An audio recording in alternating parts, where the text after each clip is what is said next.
Imagine por um momento o som do último suspiro de um homem que possuía mais ouro do que qualquer ser humano na história.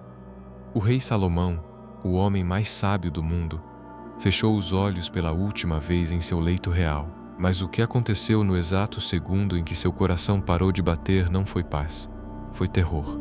A Bíblia documenta 5 coisas aterradoras que explodiram instantaneamente após a morte de Salomão, e uma delas ainda está ativa hoje, esperando o momento certo para retornar. O que você está prestes a descobrir vai mudar para sempre a forma como você vê a liderança, o poder e as consequências eternas de brincar com as trevas.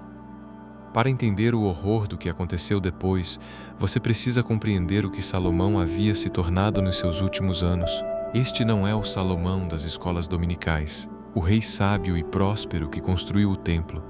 Este é o Salomão que a Bíblia documenta com uma crueza assombrosa.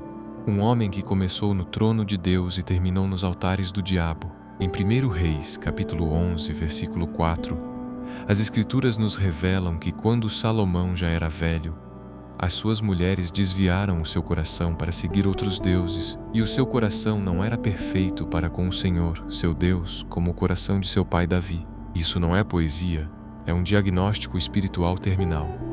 Salomão havia violado os 3 mandamentos fundamentais que Deus havia dado aos reis de Israel: não multiplicar cavalos, não acumular ouro em excesso e não tomar muitas mulheres. Ele possuía 1000 mulheres, 700 esposas e 300 concubinas, vindas de nações pagãs. E essas mulheres trouxeram consigo algo infinitamente mais perigoso que influência política. Elas trouxeram seus deuses. Os deuses que Salomão permitiu em Israel não eram abstrações filosóficas. Eram entidades que o texto sagrado identifica com clareza aterrorizante. Astarote, a deusa dos Sidônios, adorada com rituais de prostituição sagrada. Milcom, o deus abominável dos Amonitas. Quemos, o deus dos Moabitas. E o mais horripilante de todos, Moloque, para quem crianças eram lançadas vivas no fogo como sacrifício. Salomão não apenas tolerou esses cultos, ele construiu altares para eles.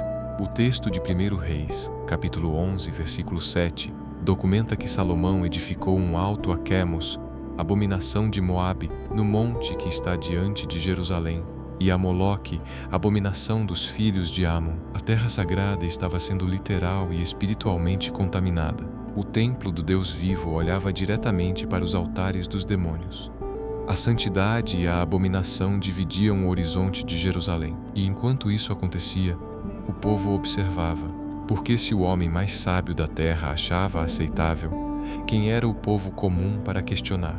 Aqui está a verdade que vai fazer seu sangue gelar.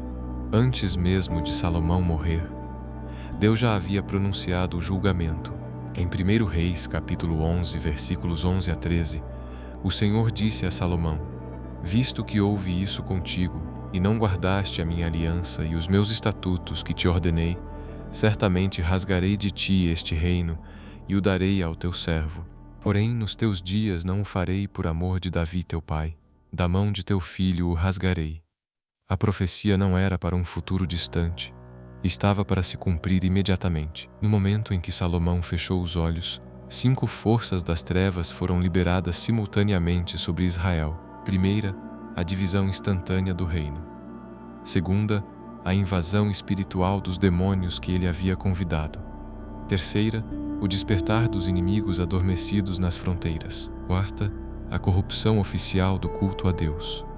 Quinta, a semente da destruição total que germinaria na Babilônia. Cada uma dessas forças estava contida apenas pela presença de Salomão, e quando ele morreu, todas explodiram de uma vez. A primeira explosão aconteceu em questão de dias. Roboão, filho de Salomão, subiu ao trono em Siquém para ser confirmado como rei.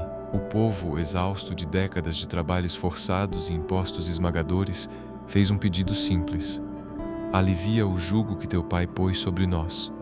Roboão consultou os anciãos, que aconselharam misericórdia, mas ele preferiu ouvir os jovens da elite, que lhe disseram: meu pai vos castigou com açoites, porém eu vos castigarei com escorpiões. Em um instante, 10 tribos arrancaram a lealdade de seus corações e gritaram: que parte temos nós com Davi? As tuas tendas, ó Israel? O reino se despedaçou, não em anos de crise gradual, mas em horas. 10 tribos para o norte, sob Jeroboão. Apenas Judá e Benjamim permaneceram com Roboão no sul. A segunda explosão foi ainda mais sombria, a invasão espiritual descontrolada.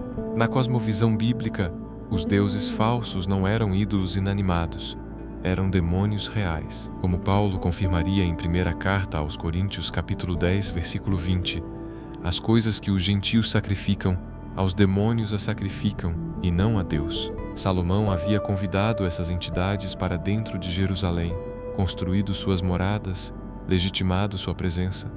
Enquanto ele vivia, havia um limite, uma contenção. Com sua morte, esse freio desapareceu completamente. Você pode estar pensando, isso é história antiga, não se aplica aos meus dias.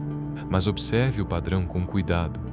Salomão começou fazendo pequenos compromissos, uma esposa estrangeira aqui, um altar ali, sempre com justificativas aparentemente razoáveis. Política internacional, harmonia familiar, prosperidade econômica. Cada concessão parecia pequena, controlável, temporária. Mas o que ele convidou para dentro nunca ficou contido onde ele imaginou. Sempre se expandiu, sempre contaminou além do que previa, sempre cobrou um preço maior do que estava disposto a pagar quando assinou o contrato. Quantas vezes nós, como Salomão, fazemos compromissos pequenos com as trevas? Quantas vezes normalizamos o que sabemos ser errado porque é conveniente, porque todos fazem, porque queremos agradar alguém que amamos? O inimigo de nossas almas não precisa nos destruir de uma vez. Ele pode esperar pacientemente enquanto cada pequena concessão prepara o terreno para a devastação total. A terceira explosão trouxe os inimigos adormecidos nas fronteiras. Hadad, o Edomita e Rezão de Damasco, que haviam sido contidos pelo poder de Salomão, agora acordaram para um banquete. A quarta explosão foi Jeroboão criando bezerros de ouro e dizendo: "Eis aqui os teus deuses, ó Israel." As mesmas palavras blasfemas de Arão no Sinai. A quinta explosão plantou a semente que cresceria até se tornar a árvore cujos frutos Israel colheria nas colinas ardentes da Babilônia, quando Nabucodonosor viesse destruir Jerusalém séculos depois. Como está escrito em Gálatas, capítulo 6, versículo 7, "Não erreis, Deus não se deixa escarnecer, porque tudo o que o homem semear, isso também ceifará." Salomão semeou compromisso com as trevas e uma nação inteira colheu destruição por gerações. Mas aqui está a urgência que corta como espada. As mesmas forças espirituais que foram liberadas com a morte de Salomão estão ativas hoje. Elas não desapareceram. Apenas mudaram de forma, de contexto, mas mantiveram o mesmo objetivo: contaminar, dividir, destruir e escravizar. Se você sente que este não foi apenas um vídeo, mas uma revelação ao seu espírito, se o Espírito Santo está tocando seu coração agora mesmo, mostrando áreas da sua vida onde você tem feito compromissos com as trevas, saiba que não é tarde demais. Hoje, se você deseja se reconciliar com nosso Salvador Jesus Cristo, por ter se afastado dos caminhos, ou quer iniciar uma nova jornada rumo à salvação eterna, não deixe o sol se pôr sobre esta oportunidade. Comente aqui embaixo: "Eu te aceito, Senhor Jesus, como meu único e suficiente Senhor e Salvador da minha vida." E se você já é dele, escreva nos comentários amém, para que essa mensagem alcance outras vidas que precisam ser alertadas sobre os perigos do compromisso espiritual. Compartilhe com alguém que precisa ouvir essa verdade antes que seja tarde demais. Até a próxima.